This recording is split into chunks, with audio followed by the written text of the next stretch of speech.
Stranger Things was never just a series about monsters. From the very first episode, it was clear that there was something different there. Something that went beyond mystery, beyond suspense, beyond the upside down. Stranger Things talks about a time when life seemed simpler, slower, quieter. And maybe that's exactly why so many people connected with this story. In the 1980s, there were no cell phones. There were no notifications. There were no social networks competing for attention every second. Kids left home without saying much. They grabbed their bicycles and only came back when the sun began to disappear. Friendships didn't happen through messages. They happened on the street, in eye contact, in daily coexistence. Stranger Things brings exactly that back. A world where people were physically present, where time seemed to move at a different pace.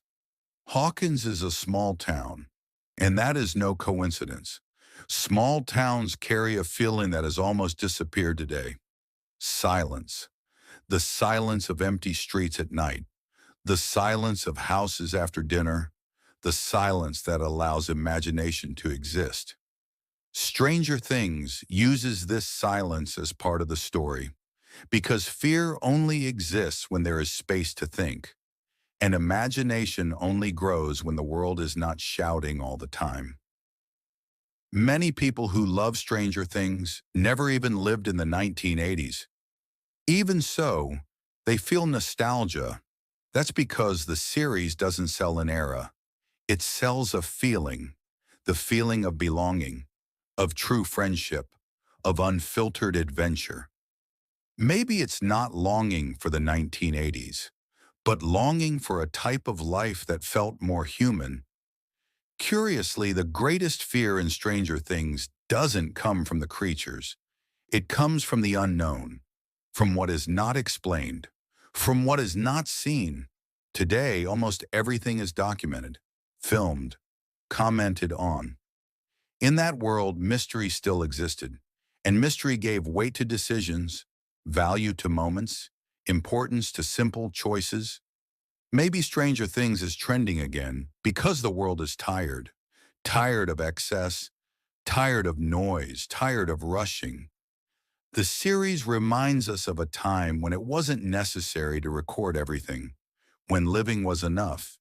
And today, that almost sounds like a luxury.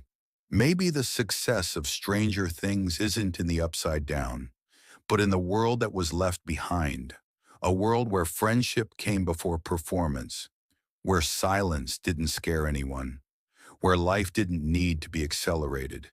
And maybe deep down, Stranger Things is just that, a reminder that not everything needs to be urgent to be important, because sometimes what scares us the most is not the unknown, but the longing for a world that doesn't come back.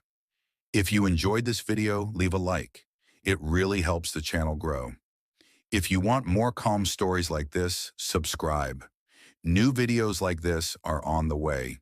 And in the comments, tell me what this story made you feel. Sometimes it's the quietest stories that stay with us the longest. See you in the next video.